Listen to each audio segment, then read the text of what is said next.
In the 1960s, archaeologists excavated a Viking settlement in Newfoundland and were absolutely amazed. It turned out that these seafarers had crossed the icy ocean without a single piece of modern high-tech material. Today, we wouldn't even venture into the nearest winter forest without a jacket featuring a high-tech membrane. Yet the Scandinavians survived in conditions where a modern, well-equipped tourist would freeze to death within a couple of hours. The most striking thing is that their gear handled the cold better than modern equivalents. If you ask the average person about the main dangers of the Viking Age, they'll immediately and confidently name brutal battles. We're used to thinking that blood and steel constantly accompanied the lives of these harsh northern people. However, historical reality paints a completely different, far more frightening and prosaic picture. The true serial killer of that time was the bone-chilling, icy northern sea wind. In fact, far more people died from hypothermia each winter than in the bloodiest raids. Surviving in Scandinavia 1,000 years ago meant waging a constant war against nature itself. Modern central heating systems leave us completely helpless in the face of real winter frosts. Your cozy apartment keeps you warm only as long as hot water flows through the pipes. But the moment the power goes out, a modern concrete house instantly turns into an icy trap. The Vikings, however, created a survival system that operated completely autonomously and without a single failure. They didn't just sew warm clothes, they created true, impenetrable, wearable armor against the cold. This concept sounds incredible, but it is fully confirmed by modern scientific and archaeological research. Much of this unique knowledge was irretrievably lost with the arrival of warmer historical eras. Industrialization has made us forget how nature itself can effectively protect humans. We happily replace natural animal fibers with cheap synthetics and flashy brand logos. But when temperatures drop far below freezing, plastic often falls short of the good old methods. And very soon, you'll understand for yourself why ancient physics works better than modern chemistry. Let's travel back to the 8th century, to the damp, dark, and windy shores of Northern Europe. Feel that icy wind that instantly chills you to the bone, even through a winter jacket. Imagine having to spend the next 5 long months in such unbearable conditions. You have no central heating, no emergency services, and no thermoses of hot, sweet tea. You have only your sharp mind, a flock of sheep, and a fire in the center of a long wooden house. When we think of death in the Viking Age, we immediately picture the glint of steel swords. It seems as though every other Scandinavian was bound to die in a glorious battle somewhere in France or England. However, the actual statistics of that time would seem incredibly dull to modern Hollywood directors. The main enemy of the Norse was not the armored Frankish knights or the enraged Anglo-Saxon militias. The true horror came every winter, creeping silently under the doors of their drafty wooden homes. Hypothermia killed people so often that it was considered an absolutely ordinary part of daily life. If a warrior suffered a serious wound in battle, he had a chance of survival thanks to local healers. But if a fisherman found himself in icy water during a storm, there was no chance at all. The water temperature in the North Sea rarely rises above a few degrees Celsius in winter. In such hellish conditions, a person loses consciousness completely from thermal shock in just a few minutes. Winter in Scandinavia lasted an unbearably long time, and it had no tolerance for the weak or unprepared. For months, the ground was frozen solid, and the sun appeared in the sky for only a few hours. In modern cities, we simply put on a warm hood and quickly run to the nearest subway station.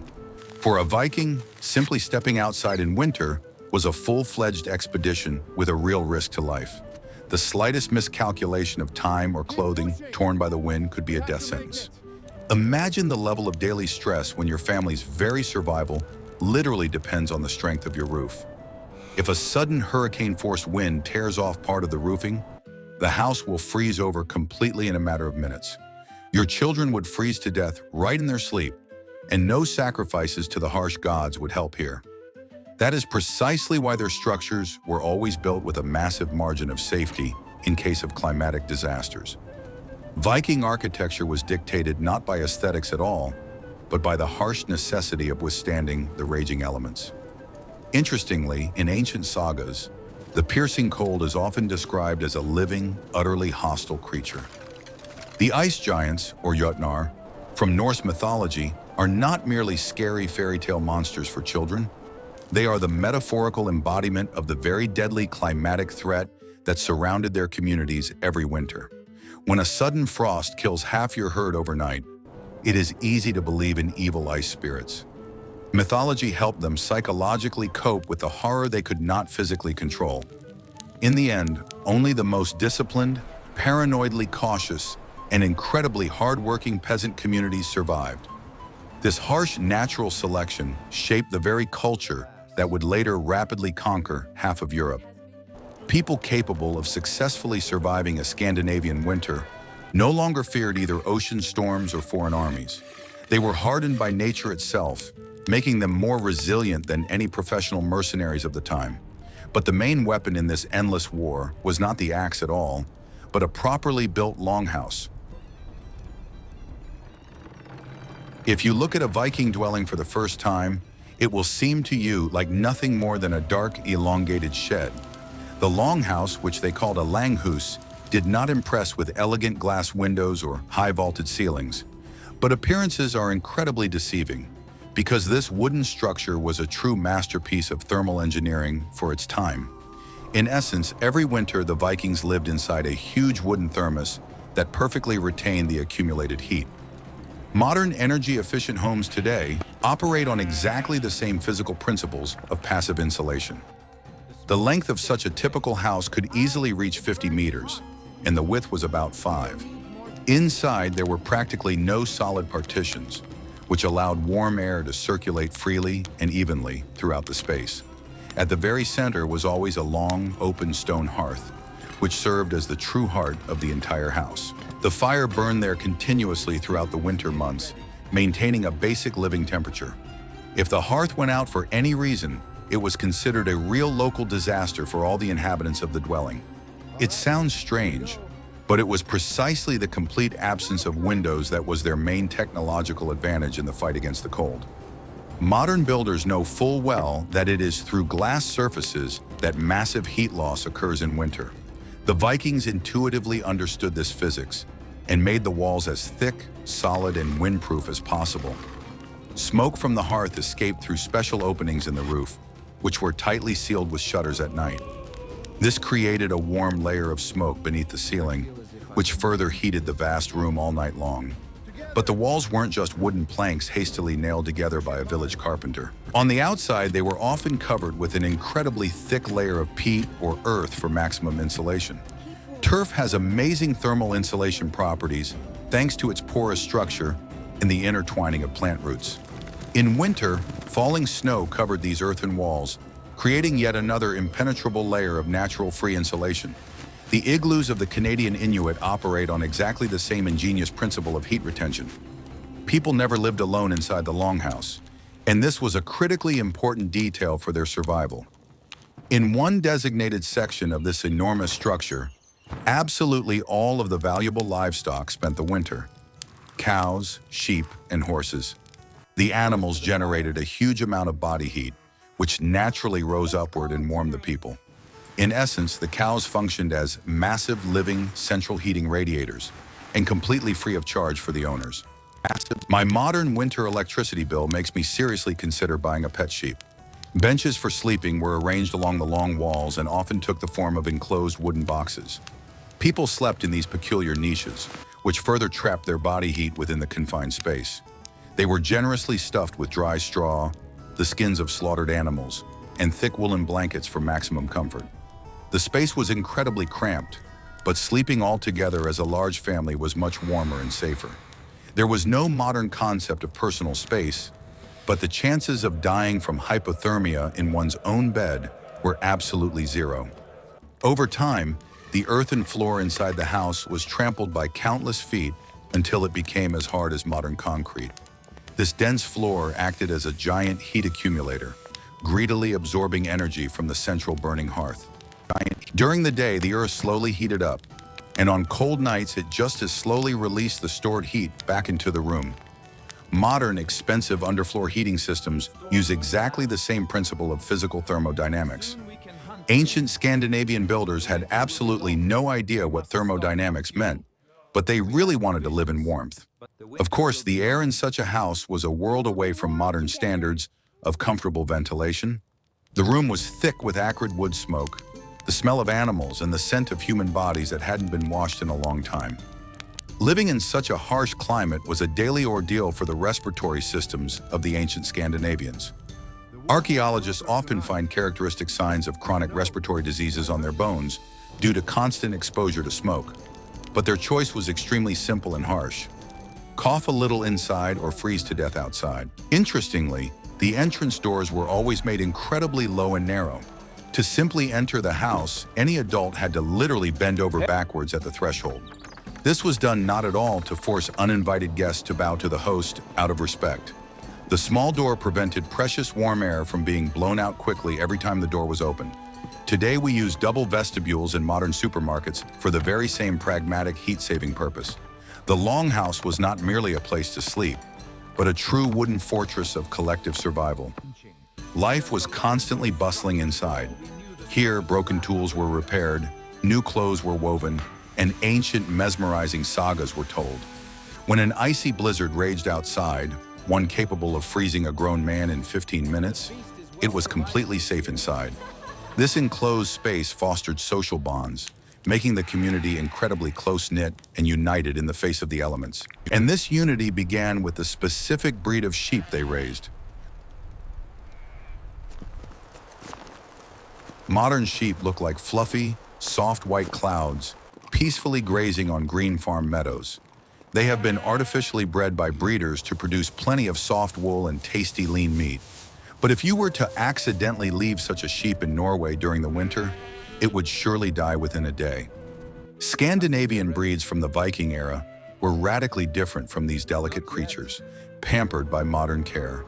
They were rugged, hardy, and semi-wild animals, capable of surviving on an incredibly sparse diet of rocky ground vegetation. The main secret to these sheep's survival was the unique two-layer structure of their incredibly dense wool. The inner layer, which the Vikings called tell, was incredibly soft and perfectly retained precious heat. The outer layer, known as the tog, consisted of long, stiff hairs that repelled water superbly. Modern outdoor clothing manufacturers spend millions of dollars trying to artificially replicate this two-layer membrane concept in laboratories. The Vikings simply sheared their dirty animals and obtained the perfect protective composite material completely free of charge. Northern sheep were so vital to the economy that their theft was punished incredibly swiftly and harshly. Under some laws of the time, a criminal could easily be put to death for stealing a single sheep. This seems like excessive barbarism until you understand the real-life value of this small, dirty animal. A sheep provided not just a piece of meat for dinner, it provided the only available clothing for surviving the winter. Killing someone else's sheep meant literally and cold-bloodedly condemning a neighboring family to death from inevitable hypothermia. These animals did not require the construction of warm, enclosed sheds, as they themselves could withstand any frost perfectly well. They could easily dig up sparse lichens from under deep snow, feeding on whatever they found on bare rocks. Such remarkable hardiness made them the ideal and indispensable companion for colonizing new, harsh northern lands. When the Vikings set out to discover distant Iceland, they loaded sheep onto their narrow ships first. Without this livestock, the exploration of the icy North Atlantic would have been a physically and logistically impossible task. Interestingly, the color of ancient unwashed wool also played a specific, very important technological role. Sheep were predominantly black, brown, or gray, which allowed weavers to avoid using artificial dyes altogether. Natural, undyed fibers retained much more of their natural protective grease and were significantly stronger. Modern aggressive chemical processing of wool in factories destroys its water-repellent properties in favor of a beautiful, bright color. In fact, the Vikings preferred to look a bit plain, but in return be completely dry and, most importantly, alive. Raising these unruly animals required incredible patience and constant, hard physical labor from the Scandinavians. In winter, the flocks had to be protected around the clock from hungry wolves and bears, patrolling the snow-covered rocky hills. Shepherds spent entire days in the bitter cold, relying solely on their own thick woolen clothing. It was an endless, vicious cycle, To survive the cold, you needed sheep for their wool. But to save those sheep, you yourself had to stand for days on end in that very same bone-chilling cold. Today in modern Iceland, this unique, ancient, and incredibly hardy breed of sheep still survives. They roam freely across the endless volcanic wastelands, just as they did 1,000 years ago. Local farmers still knit the famous lopapes sweaters from their incredibly coarse and prickly wool. If you simply put on one of these authentic sweaters against bare skin, you'll start itching unbearably within a minute. But if you step out into a storm of icy rain wearing it, you'll instantly understand the genius of the Vikings. Few people seriously consider that the entire vast Viking Empire was literally built on the backs of sheep. We're used to admiring their swift drakkars, which boldly plied the oceans from America all the way to Byzantium. But not a single such warship would have left its home fjord if the sailors had nothing to wear. Their legendary seafaring depended directly on how much wool their women had gathered the previous cold spring. And how this specific wool performed in seawater is worthy of a separate modern scientific dissertation. The Vikings' sea voyages were far from leisurely summer cruises. They were a veritable icy, wet hell. The open wooden ships had no protective cabins, and the crew was constantly buffeted by icy, salty winds. Cold water constantly flooded the deck, waves pounded the rowers, and the temperature often hovered around freezing. In modern, comfortable cotton clothing, a person in such conditions would be guaranteed to die a painful death within an hour. Cotton absorbs water like a sponge and instantly, mercilessly draws precious heat from the human body. The Scandinavians found their only salvation in wool, which possesses one absolutely incredible physical property. Unlike other materials, wool is capable of actively releasing heat when it directly absorbs cold moisture. In modern physics and chemistry, this process is called an exothermic water absorption reaction. When water molecules bind with wool proteins, a small but noticeable amount of thermal energy is released. It sounds like magic, but your soaking wet clothes literally start to warm you up a little from the inside. The natural lanolin remaining in the fibers after a very gentle and careful wash acted as an excellent sealant. Today, we aggressively wash woolen items with chemical detergents, completely stripping them of all their beneficial natural oils. We end up with an incredibly soft and fluffy sweater that instantly and hopelessly gets soaked in a light autumn drizzle. The Vikings deliberately left their yarn coarse and greasy, carefully preserving its original chemical structure. In essence, they wore a primitive but extremely effective counterpart to modern polyurethane membrane jackets. Imagine a weary sailor who has been rowing for days under an icy downpour. His outer greasy raincoat successfully repels most of the icy seawater and salty spray. The inner woolen layers eagerly absorb sweat and release additional, life-saving microscopic heat to the body. The body remains securely insulated in an air cocoon, despite the raging stormy weather surrounding the ship. It is a flawless, refined survival system, created without a single gram of modern synthetic materials or plastic. If the clothing did become completely soaked due to a strong wave, it was never taken off under any circumstances. Removing wet wool in the biting, icy wind meant instantly exposing oneself to fatal and irreversible hypothermia. Instead, the sailors stubbornly continued rowing, allowing the heat of their heated bodies to warm the damp, heavy fabric. The water inside the wool quickly warmed to body temperature, creating the effect of a kind of warm, wet wetsuit. Modern professional divers use neoprene based on exactly the same physical principle of heat retention underwater. The modern multi-billion-dollar sports industry has long recognized the absolute superiority of natural wool over any synthetic material. Merino thermal underwear costs a fortune because it is completely odorless and keeps you warm even when wet. Brands aggressively market this as a revolutionary scientific breakthrough in outdoor gear. In reality, they're simply selling us at a premium what any uneducated Viking knew from birth. They've simply repackaged ancient Scandinavian survival technology into attractive boxes with catchy marketing slogans. Interestingly, pampered Roman authors often arrogantly mocked the coarse clothing of the northern barbarian tribes.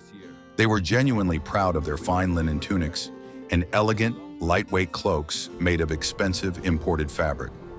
But Roman legions always suffered catastrophic and senseless losses from the cold in the northern forest regions. Their beautiful linen tunics instantly turned into an icy, stiff crust at the first serious frost. The Vikings never tried to look elegant. They simply wanted to wake up alive the next frosty morning. Working with such coarse and unyielding wool required incredible physical effort and a tremendous amount of time. The fabric had to be not only woven correctly, but also specially treated to achieve maximum density. This labor-intensive process transformed ordinary, flimsy threads into an impenetrable, thick shield against any stormy wind. To understand just how complex this work was, one must take a close look at the layered nature of their winter wardrobe. And here we come face to face with the concept that today saves modern climbers on the summit of Everest. Any experienced modern hiking instructor will tell you the golden rule of winter survival. Never wear a single thick jacket. Always use the principle of multiple layers of lightweight clothing. It is precisely between these layers that air gets trapped, and this air is your main barrier against the deadly cold. It seems as though this ingenious rule was invented quite recently in modern extreme winter sports academies. In reality, the Vikings widely used the concept of layering 1,000 years ago with astonishing scientific precision. The base layer, worn directly against bare skin, was usually made of the thinnest and softest linen possible. Linen was a rather expensive material, but it didn't chafe the skin at all, unlike coarse, prickly wool. Its main purpose was to quickly wick sweat away from the body during strenuous physical work with an axe. If you sweat heavily in the cold, the accumulated moisture will instantly chill you to the point of feeling like a block of ice. The linen shirt functioned like the most modern synthetic moisture-wicking thermal underwear from an expensive sports store. A thick woolen tunic was always worn over the linen, serving as the primary thermal insulator. It eagerly absorbed moisture from the base linen layer and reliably trapped the body's heat inside.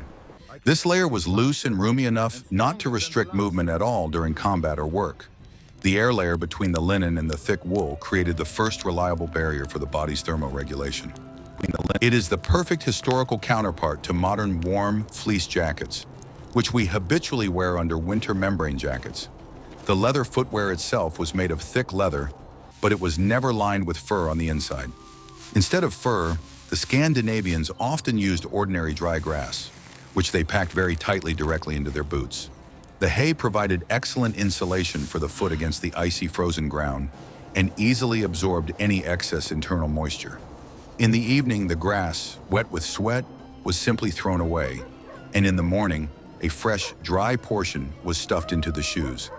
The head was always the main source of catastrophic heat loss in the biting, damp winter wind. The Vikings knew this all too well from bitter experience, which is why woolen hats were an essential part of their wardrobe. Often, these hats had a special linen lining or were made using a labor-intensive technique of tightly felting the wool. Felted wool became completely windproof and could easily withstand any stormy gust of icy wind. Woolen hoods also played a crucial role, reliably protecting the ears and exposed neck from freezing rain. The mittens of the northern Vikings deserve a special mention in the history of the development of human winter travel gear. They always preferred to use mittens rather than gloves, with fingers completely separated for aesthetic reasons. In mittens, the fingers constantly keep each other warm, which is critically important in truly harsh winter frosts. Often, mittens were knitted using a special complex technique that made them incredibly thick and completely impenetrable. If you had to hold on to a cold axe for a long time, only such mittens could truly save your hands.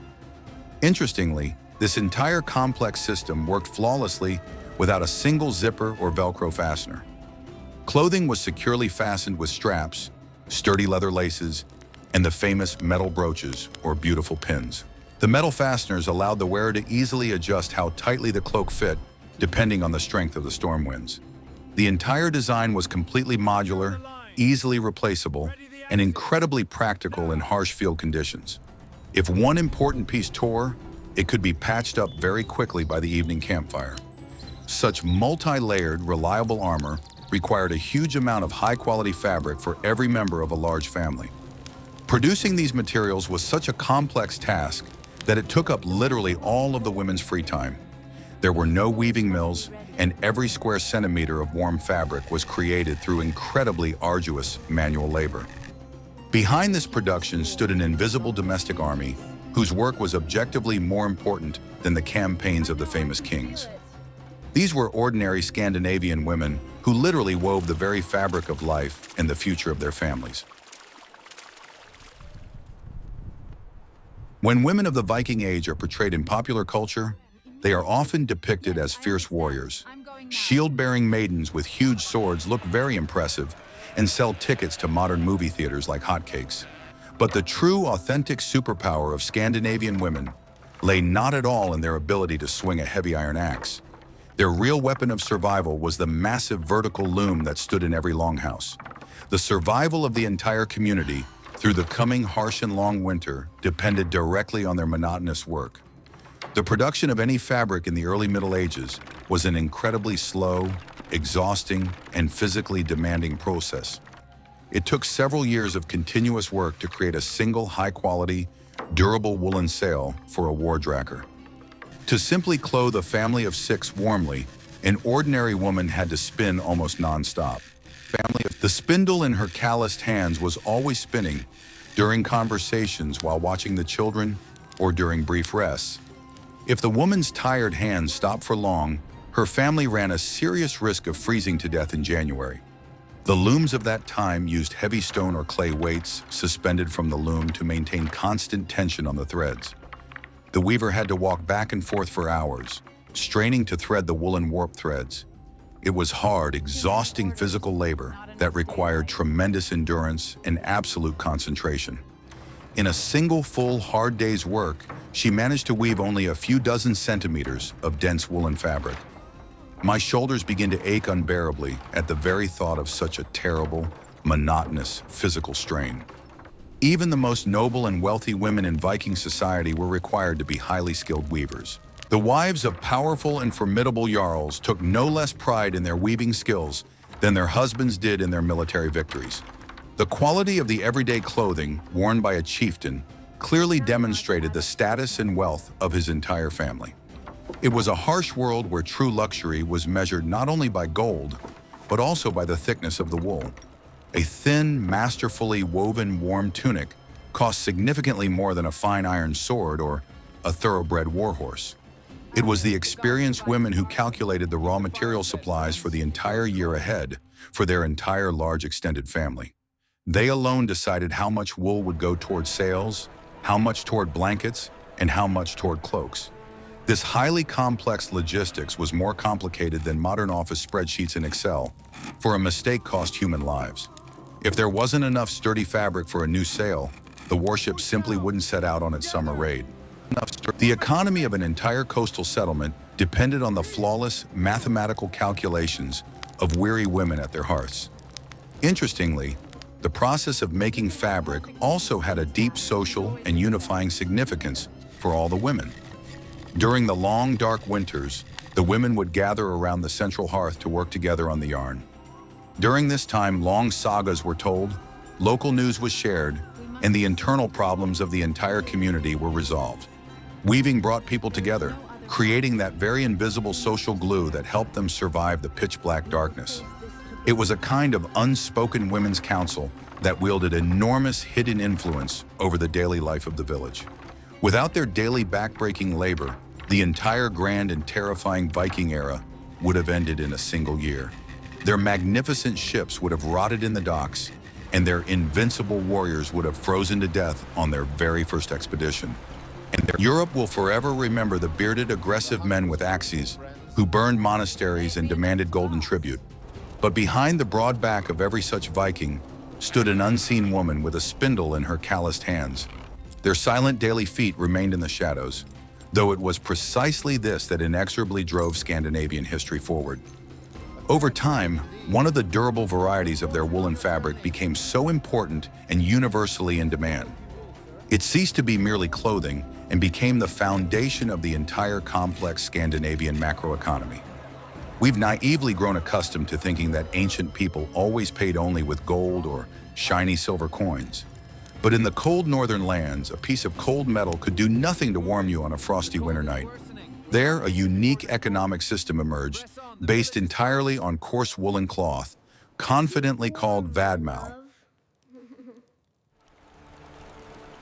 Imagine you walk into a modern luxury car dealership to buy a new, incredibly expensive sports car. But instead of a wad of cash, you struggle to pull huge rolls of coarse woolen fabric out of the trunk. It sounds very funny, but this is exactly how the economy worked in all seriousness in some parts of the Scandinavian world. A fabric called wadmal became the official state currency, used to pay taxes, court fines, and for goods. It was the ideal pragmatic currency for a world where simple physical warmth was valued far higher than shiny metal. Wadmal was not just a random piece of woolen fabric, it was a strictly standardized, high-quality economic product. A strict law clearly prescribed the width and density of this unique woolen currency cloth. If anyone tried to sneakily weave fabric thinner than the required standard, they were severely fined by the local court.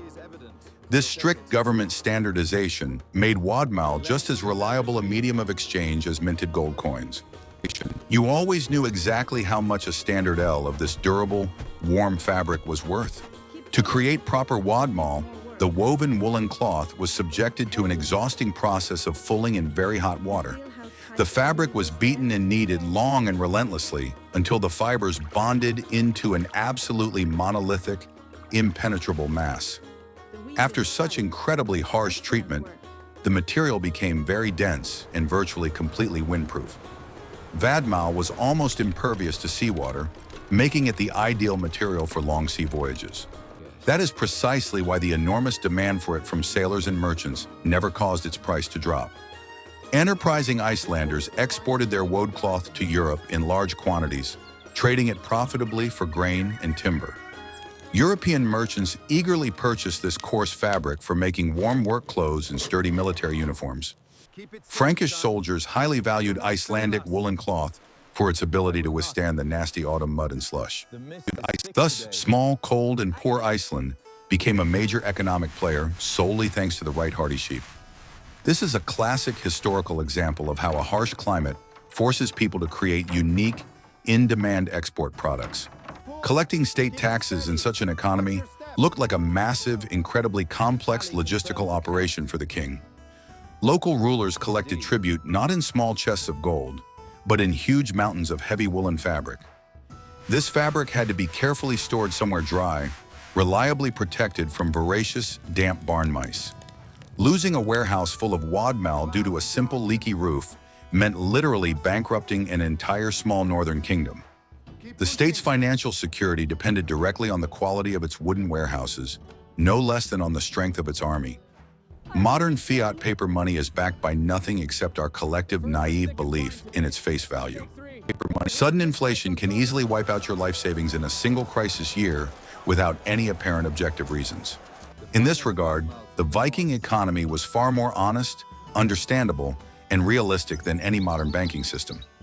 A piece of warm fabric will always physically remain a piece of warm fabric, even if all the European kingdoms were to suddenly collapse.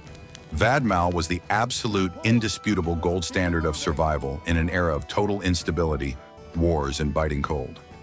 Interestingly, in duels, official compensation for a slain man was also often paid in this very material.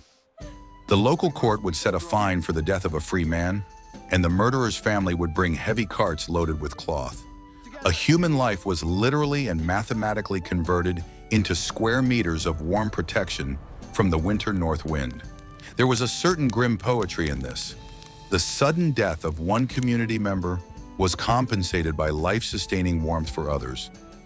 The Vikings' pragmatism knew absolutely no bounds, even in such delicate matters of grief and criminal law. The most important item in the wardrobe of any self-respecting Viking was sewn from this same durable, time-tested material.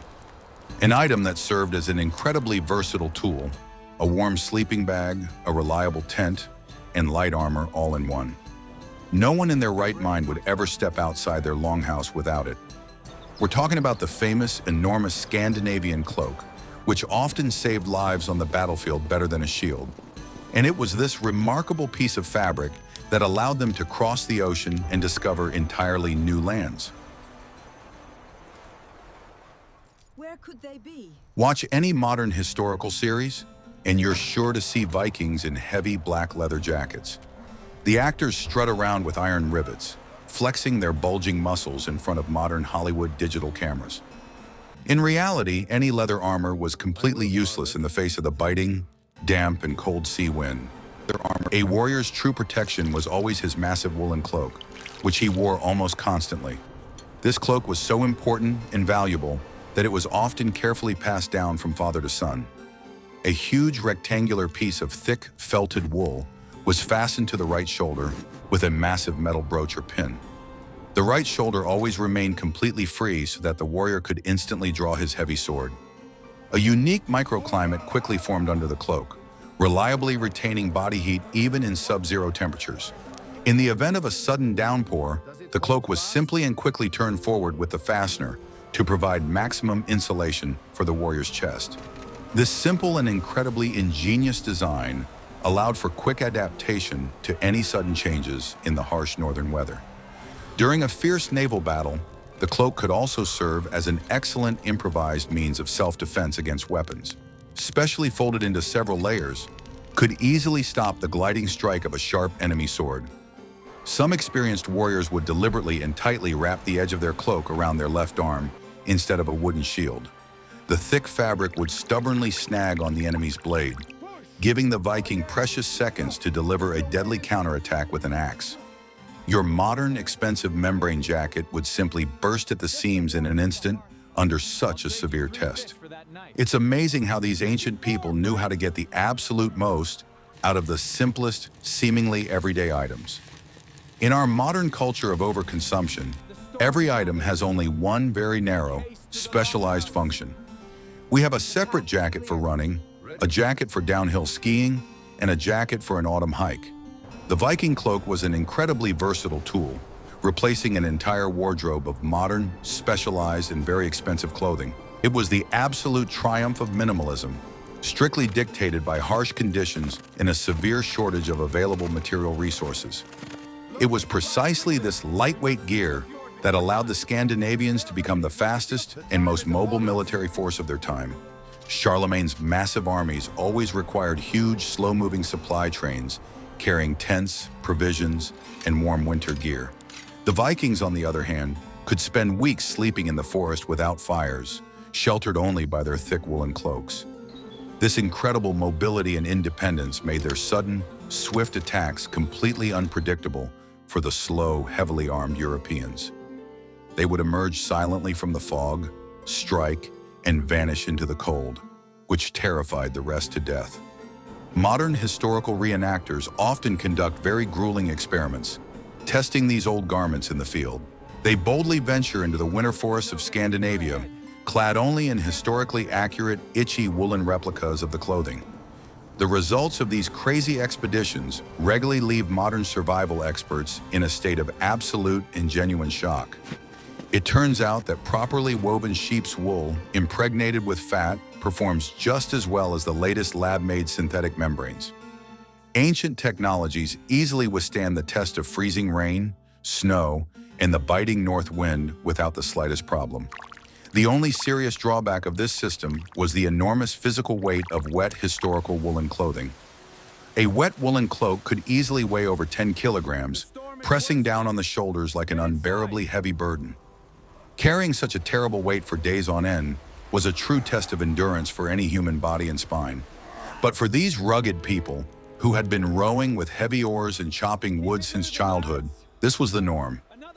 Their bodies were perfectly adapted to the stresses that today seem absolutely unbearably heavy to us. And here we naturally return to where we began our long historical account today. The main secret of the Vikings' survival lay not at all in the magic of ancient runes or in some mythical divine power. It lay in the perfect, finely tuned symbiosis of man, hardy animals, and the merciless, harsh northern wilderness. They took the bitter cold, which was bound to kill them, and made it their greatest ally. Their methods of staying warm are a true ode to human ingenuity and an incredible will to live. The Viking Age finally came to an end 1,000 years ago, fading away amid Christianization and the gradual climate change in Europe. The rugged, bearded seafarers settled on the land, became ordinary farmers, and forgot the way to the open ocean forever. Their magnificent longships rotted away in the damp earth, and their fearsome swords turned into rusty museum exhibits. But their unique methods of coping with the cold continue to amaze us with their ingenious and incredible engineering simplicity. They prove that the human mind is capable of conquering the harsh elements without microchips or chemical laboratories. We've grown accustomed to looking down on our ancestors with great arrogance, viewing them as illiterate, dirty, and primitive savages. We genuinely believe that simply having a smartphone in our pocket automatically makes us smarter than the people of the past. But if the power were to suddenly go out in the middle of winter, all our modern technological arrogance would vanish instantly and without a trace. We would find ourselves utterly helpless children in the face of the icy wind, which knows absolutely no mercy or compassion. The Vikings would only laugh loudly at our fragile technological civilization, completely dependent on plastic electrical outlets. Their long, dark houses taught them the most important rule of survival: always stick together in hard times. In a world where literally every degree of warmth counts, personal selfishness becomes an impermissible and deadly luxury. You could not physically survive on your own. You were totally dependent on the community, on the women weavers, on the shepherds. This strict collective responsibility made their culture so powerful, cohesive, and expansive on the world historical stage. Precious warmth was transmitted not only from the burning hearth, it was passed from one person to another. Today, we carelessly squander vast resources on creating synthetic materials that irreversibly pollute our planet. We buy cheap plastic clothing that takes hundreds of years to decompose, poisoning the oceans with microplastics after every wash. The Scandinavians used 100% renewable natural resources that perform just as well as the most modern, expensive synthetics. Sheep's wool, flax, leather, and sod. That's the extent of their incredible innovative green technologies. After their deaths, they left behind no toxic landfills, only beautiful sagas and green burial mounds. The story of their longhouses and miracle sheep is by no means just a fairy tale of days long past. It is an incredibly vivid illustration of just how flexible and adaptable the human mind is under the most extreme conditions. We are capable of finding a way out of the most hopeless and terrifying situations if we have the will. The brutal cold of the North could easily have destroyed them, but instead it forged them into steel. It was this steely will that allowed them to leave such a deep and indelible mark on world history. Thank you for watching this deep dive into the icy world of the early Middle Ages, all the way to the end. I hope you'll now look at your warm winter sweaters and expensive hiking jackets in a new light. Our history is far richer in forgotten engineering marvels than we tend to think today. Stay warm, appreciate the incredible comfort of modern homes, and never underestimate the ingenuity of our distant ancestors. See you in our next historical investigations, where we'll be sure to uncover even more forgotten secrets of the past.